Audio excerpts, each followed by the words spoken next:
Let's talk about content creation though, because you are a star, my girl. When did you start getting into it? Not this past summer, but the one before. So I've been doing it for a little bit over a year now. And I started because I attended the Black Student Athlete Summit in LA a couple years ago. And I was in a breakout session that I actually didn't really want to be in. I was super tired. I was going a little too hard. Like, it's hard to say no at things like that. So, you're staying up late, you're meeting all these new people, and you want to go from this to that to that. So I'm really tired. It's like the last day. And my friend on the track team here, Maya, was like, will you come to this breakout session with me? And I was like, yeah, I guess. Like, I really want to go back to the hotel and go to sleep. But yeah, I'll be a good friend. I'll go with you. Yeah. And so I'm sitting there, and the breakout session ends up being how to market yourself and brand yourself on social media. Like, there's a lot about each one of us that makes us special. It doesn't matter if you're a D2 player, NAIA, or you're playing Power 4. There's a story and there's something unique about you, and everyone has something to show about themselves. Yeah. And so it got me thinking, and I was like, could I really make this work? Like, I think I have a pretty normal, mundane life, but maybe other people will think it's cool. Like, let me start posting about it. And I started posting about it. I got a lot of DMs and comments about, how do you do this or that? How did you get here? What is this like? So I just started kind of tapping into what people wanted to know about it, and it just grew from there.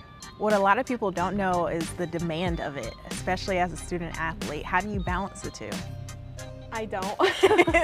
It just coexists. You just have to prioritize in a way that works for you. Time management is a big thing.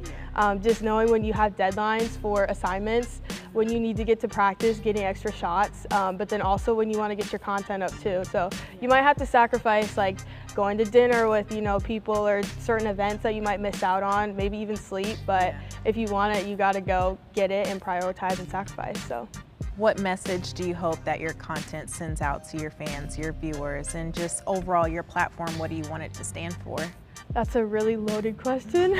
One, basketball is fun, and this has been such a fun experience for me that I want other people to be able to see in on it, especially girls or younger boys who want to be in my shoes one day, to see what it's like and to hopefully work harder and see what's possible if they continue to perfect their craft to get to this level.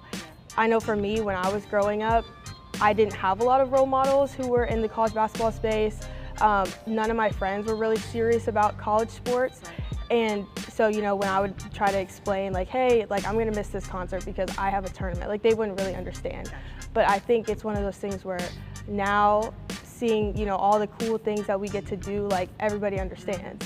But you have to put in a lot of work and sacrifice to get here, but this is possible. If you can see her, you can be her, and you're just that. There's a lot of high school girls who can see, like, hey, this is possible, and this is what my day would look like as a college athlete, just looking through your lens. How important is that to you to be that representation for younger girls who want to be in your shoes? It means a lot to me, and it's a big responsibility, but I think one thing that I don't necessarily highlight enough is it's not all glamorous. Like, I show the best parts of the day and the things that I know people want to see, but I don't necessarily show, like, or talk about how sore I am after practice, or like, I'm exhausted, but I still have to turn this paper in. So I think there's a lot to it that's great, and but I don't always talk about the things that are hard about being a student athlete. Yeah, who is Jada off the camera? Surprisingly, I'm very reserved. Like, I don't like to be seen. I don't like attention as much as I like talk to my camera. Yeah, like, I know the amount of people that are watching my videos, but if they were standing in front of me watching me do it, like, I would be so scared and embarrassed. We're the same person. But I'm a homebody. I don't like to go out and do much. Yeah. Being at home is my favorite thing. I like to watch shows. I like to FaceTime my fiance, my family back home, so. Fiance? Yeah. Wait, I didn't know that. Period. Yeah. Oh, congratulations. Thank you. That's awesome. Is there anything else that you would want younger girls to know who look up to you and also just want to be in your shoes? What would you tell them?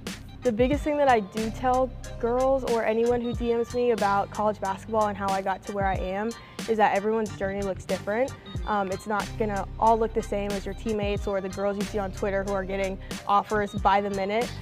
You just have to stay focused on where you're at right now and get 1% better every day, and it's gonna work out for you.